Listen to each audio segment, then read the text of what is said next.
Assalamualaikum warahmatullahi wabarakatuh. Halo anak-anak, apa kabar semuanya? Semoga kalian selalu dalam keadaan sehat walafiat ya. Bertemu lagi dengan Bu Husna. Kali ini kita sudah sampai di tema 2. Kita akan belajar tentang muatan bahasa Indonesia yaitu informasi penting. Sebelum memulainya, marilah kita berdoa membaca basmalah. Bismillahirrahmanirrahim. Semoga apa yang kita pelajari hari ini dapat membawa manfaat dan dapat dipahami oleh anak-anak semuanya. Nah, ini adalah beberapa hal yang akan Bu Husna sampaikan kepada anak-anak. Yang pertama ada tujuan pembelajaran, submateri, rangkuman materi, contoh soal, dan yang terakhir, pesan moral. Yang pertama, ini adalah tujuan pembelajaran yang akan kita capai. Yang pertama, mengklasifikasikan informasi yang didapat dari buku ke dalam aspek apa, di mana, kapan, siapa, mengapa, dan bagaimana. Yang kedua, menyajikan hasil klasifikasi informasi yang didapat dari buku yang dikelompokkan dalam aspek apa, di mana, kapan, siapa, mengapa, dan bagaimana menggunakan kosakata baku. Submateri yang kita pelajari ada informasi penting, cara memperoleh informasi, dan menyajikan informasi dalam bentuk peta pikiran. Langsung saja ya anak-anak, kita ke rangkuman materi. Informasi penting. Nah, anak-anak tahu tidak apa itu informasi? Informasi adalah sekumpulan fakta yang menggambarkan suatu peristiwa atau kejadian tertentu. Nah, biasanya kan kita sering mendapatkan informasi itu baik dari media tulis maupun media yang disampaikan secara lisan. Kalau media tulis biasanya seperti koran, majalah, sedangkan media lisan biasanya seperti berita di TV, berita dari radio, pidato, dan lain sebagainya. Nah, pada saat kita mendapatkan informasi berita tentang kejadian banjir, nah, berarti kita sudah mendapatkan informasi, fakta yang terjadi. Seperti itu. Lalu, dengan informasi dapat membuat seseorang mengetahui atau memahami suatu hal. Misalkan kita mencari suatu informasi tentang tempat rekreasi di internet. Nah, kita nyarinya di internet. Berarti dengan kita mencari informasi tersebut, kita sudah mengetahui, oh tempat rekreasi di Kota Malang itu di mana saja sih? Nah, kita sudah tahu dan langsung memahami informasi tersebut. Selanjutnya, salah satu cara mendapat informasi adalah dengan cara membaca teks dengan cermat. Nah, kalau kita biasanya mencari informasi di internet, biasanya yang tampil adalah berupa tulisan. Nah, dengan kita membacanya, maka kita akan mengerti informasi yang disampaikan lewat teks tersebut. Nah, dengan cermat, tentunya membaca dengan cermat. Dengan cermat itu berarti kita membaca dengan memahaminya, dengan teliti, sehingga apa yang kita dapatkan bisa kita pahami informasi tersebut. Sekarang kita membahas tentang menjawab pertanyaan. Informasi dapat kita temukan dengan membuat pertanyaan dengan kata tanya adik Simba. Nah, adik Simba ini adalah singkatan dari beberapa kata tanya. Ya, kalau kita ingin dapat informasi, kita bisa melakukan pertanyaan dengan kata tanya apa. Ya, apa ini menanyakan tentang nama benda, sebab akibat, judul atau tema. Misalnya, kita bertanya pada benda, kita menunjuk benda buku. Terus kita bertanya, ini apa? Nah, jawabannya adalah ini buku. Begitu ya anak-anak ya. Yang kedua, yaitu kata tanya di mana. Ini menanyakan tentang tempat atau latar. Contohnya, di mana rumahmu? Nah, seperti itu. Jika menanyakan tempat. Yang ketiga, kapan? Kapan ini menanyakan kejadian suatu peristiwa. Misalnya, kapan kamu berangkat ke Jakarta? Nah, itu adalah contoh kalimat tanya. Yang keempat, siapa? Menanyakan tentang tokoh utama atau tokoh pendukung, atau menanyakan nama seseorang. Siapa namamu? Nah, seperti itu. Yang kelima, mengapa? Menanyakan alasan suatu masalah dalam teks. Kita bisa menanyakan, misalnya, mengapa hari ini kamu tidak masuk sekolah? Nah, itu kan menanyakan suatu alasan. Yang keenam, bagaimana? Bagaimana menanyakan cara membuat, proses, urutan, pendapat, atau sikap. Misalnya, bagaimana cara membuat batik? Nah, begitu ya anak-anak ya. Yang ketujuh, kata tanya berapa? Yaitu menanyakan tentang jumlah atau banyak benda. Contohnya adalah berapa banyak saudara kandungmu? Nah, seperti itu. Paham ya anak-anak ya? Kita lanjutkan.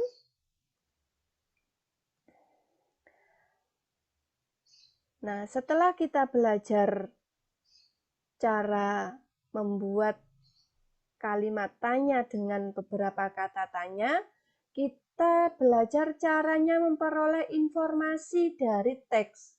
Yang pertama adalah dengan membaca dengan cermat. Membaca dengan cermat ini membaca dengan teliti, sehingga kita memahami apa yang kita baca. Yang kedua, mengetahui isi teks dengan cermat. Setelah kita membaca dengan cermat, pasti kita dapat mengetahui isinya. Nah, seseorang yang bisa membaca dengan cermat, pasti dia dapat menyampaikan ulang informasi yang dia dapat. Lain lagi dengan seseorang yang membaca hanya sepintas saja, tanpa memahaminya, tentu dia akan kesulitan untuk menceritakan kembali informasi yang dia dapat. Berikutnya, menyajikan informasi dalam bentuk peta pikiran.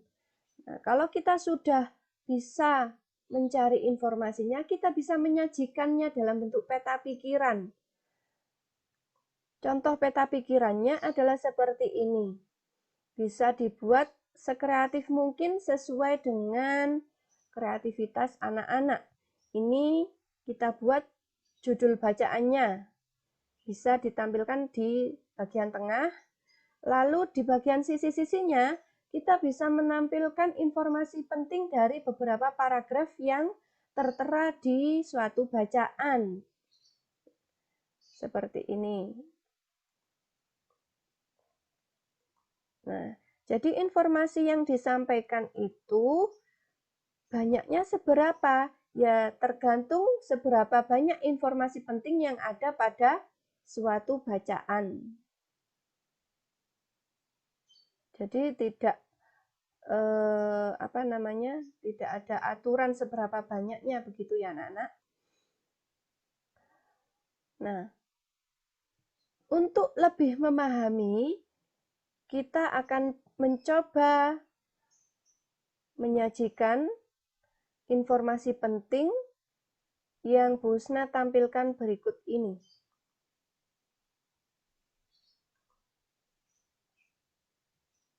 Ini ada suatu bacaan, mari kita baca bersama-sama ya anak-anak. Desa Bumi Gemilang terkenal akan sumber daya hutan yang berlimpah. Namun hutan ini sangat sunyi.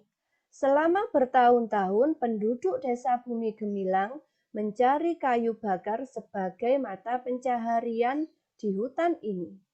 Kegiatan penduduk yang secara terus-menerus tersebut membuat beberapa pemuda jenuh. Menurut mereka, hutan di desanya sangat indah dan berpotensi untuk dijadikan hutan wisata. Pepohonan pinus yang rimbun, udara yang sangat sejuk, serta pemandangan yang sangat indah menjadi alasan utama mereka ingin mengubah hutan tersebut menjadi wisata hutan. Awalnya ide dari beberapa pemuda di desa tersebut tidak disetujui oleh penduduk lainnya. Mereka beranggapan bahwa hutan ini terlalu sunyi, sehingga tidak akan banyak wisatawan yang mau datang ke hutan ini. Namun Danar, salah satu penggerak pemuda tersebut, tidak kehilangan akal. Ia mengumpulkan foto-foto serta video yang berisi pemandangan alam sekitar hutan, lalu mengunggahnya ke media sosial. Respon sangat baik diterima masyarakat. Masyarakat mulai berdatangan menuju hutan wisata ini. Mengetahui semakin banyak pengunjung, penduduk desa pun membangun sarana dan prasarana yang mereka perlukan, seperti toilet umum, jalan, dan menjual cendera mata.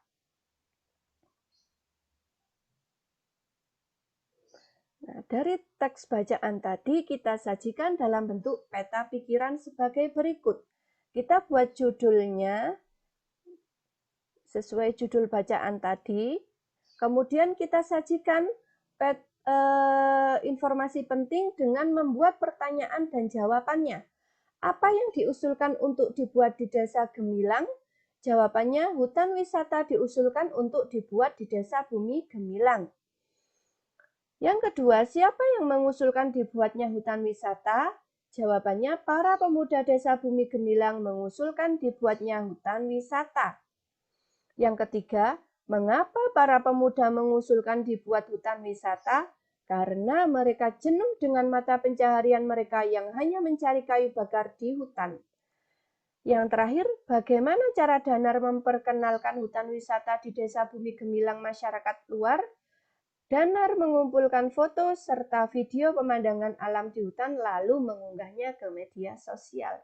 Nah, beginilah anak-anak caranya menyampaikan informasi penting dalam bentuk peta pikiran. Mudah bukan? Kalian bisa mencobanya nanti pada penugasan yang akan Busna berikan. Nah, dari pembelajaran yang Busna sampaikan, kita dapat memetik hikmah ya, bahwa informasi itu bisa datang dari mana saja, bisa dari orang-orang di sekitar kita maupun dari internet ya. Untuk itu kita harus hati-hati dalam menyebarkan informasi. Kita harus memeriksa kebenaran berita tersebut supaya tidak menjadi bahan fitnah yang nantinya dapat merugikan kita sendiri.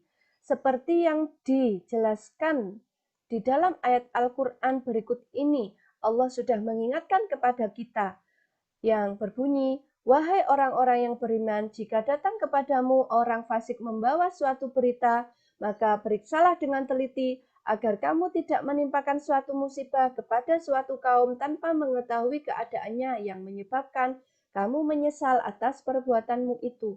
Nah, itu tadi anak-anak ya mengingatkan kita karena banyak sekali berita hoak yang beredar ya, maka kita harus berhati-hati dengan berita tersebut. Kita harus mengecek kebenarannya dulu sebelum kita menyebarkan kepada orang lain. Nah, itu saja pembelajaran yang dapat Busna sampaikan, mudah-mudahan dapat bermanfaat. Akhirul kalam ya. Wassalamualaikum warahmatullahi wabarakatuh.